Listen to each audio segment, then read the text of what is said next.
Talia, Bean, are you okay? Your friend Sadie called, told me what happened with that boy you were dating. He had no right to post your private video. Nobody who does something like that is worth your time, you understand? It's not worth anything if he pulls a rotten stunt like that.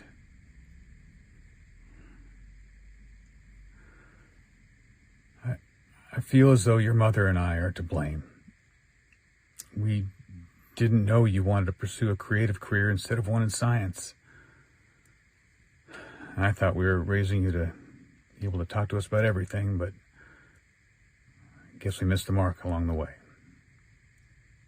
It is our fault, not yours. We were too serious with you, too invested in your success as a scientist, pushing you to follow in our footsteps. We let our ambitions blind us to who you are. I don't know if you can forgive me, Bean, but I hope you can. Your mother and I will love and support you no matter what you choose to do with your life. It is your life, after all. Please call me back. I love you, Bean. And I'm sorry.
This poem is titled Melancholy.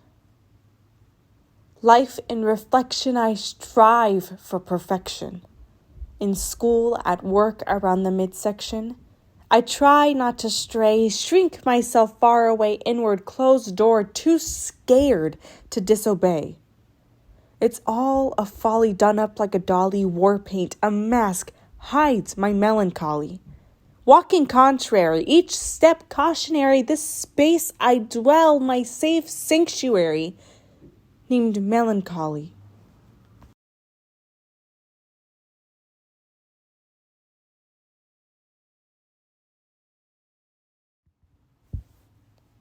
This poem is titled Small. It goes out to all the other babies out there born early and small. You ought to know you are not your number.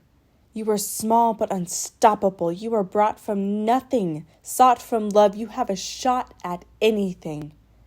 Born at 4.5 pounds, you are a knot in the rope, a dot in the infinity of space. You've got the talent, the drive, the smarts, eager to breathe in the world. You were wrought with fear, hot and caught from the room. You taught us the meaning of strength.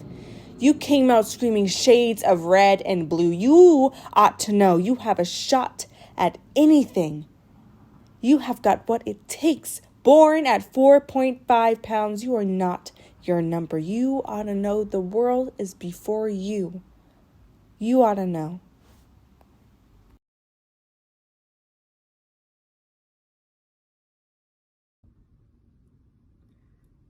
This poem is titled History, written about my ex, Tony Fenari. I heard your voice bounce off the history building's marble walls, and it froze me in place. My mind trapped in the glass box of our past, the records of our upbringing, bringing up archived pain, in the image of you at a chess table, and me checkered with a heavy heart that you let a game reign as a dynasty above all else. Else you felt inferior to the intellect that bled from the skin of a young woman whose confidence hadn't yet faltered. Yet I recognize that all things falter and fall to unrecognized futures as the light of youth fades into dim flickers of the academic halls. Halls that I walk, while secondary sources tell me of the women you're in bed with. Without a second thought at the feelings I still harbor. Between the lines of our storybook pages, a book so storied and soiled with the ink of your ego that the soft-bound moleskin shriveled when I could no longer be monopolized by your dreams alone. A loan that you will never repay, in any monetary matter, not that a coin could suffice to fill the void of my heartbreak. No. Breaking history's patterns takes more than restoring old checkered tables. So I table my feelings, feeling utterly spent on thoughts of you in my pages.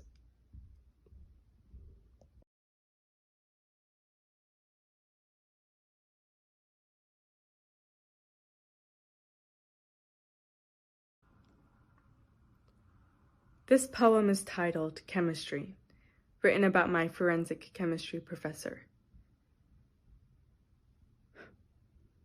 When I took your class, I took it because the formula fit within the lines of my major. Not just the chemical binds and the itch for true crime or the lab credit they'll assign, but your passion and your smarts and the way you say we rise when we fall. When I said hello, I said it because the words I wanted to say are forbidden. Not just what is hidden on the tip of my tongue or the thoughts unbidden in the back of my mind, but the dynamics of power and the way they say, you know better. When I asked you for help, I asked because the days we'd spent together were never enough. Not just the scent of your haze or your dusting of scruff or my agony at the end of class chime. But how I can't heed what they say when they say, stay away. When I wrote this poem, I wrote it because the feelings I have won't still. Not just the thrill of dealings and butterflies and carboxyl, but your voice and your heart in the way you say my name.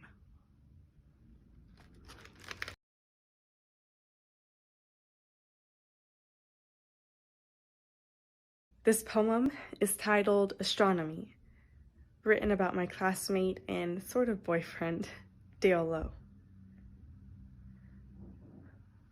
We should lie together as the sun sinks low on peach blue links of snow-peaked distant slopes. I could watch your eyes close, the sandy ropes of your skin wrinkled with the candy pink of your lips. The starry scopes of bliss above could hang the moon of my hopes on one moment of doom. The last breath of the night could ravel me undone. Dash my dreams in supernova orbit, my membrane a closed serosa of uncomposed nebulas. The astronomy of our autonomy could intertwine under Canis Minor or break me at the hour of sunrise. Each look may breach a wall, emboss a permanent mark in my moss iris.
Hey, this has been crazy, right? And I guess in the end, I was the one who was holding myself back. And the poem that Tony wrote, that just changed everything for me. Someone's at the door. It's Tony. I gotta go. Thank you.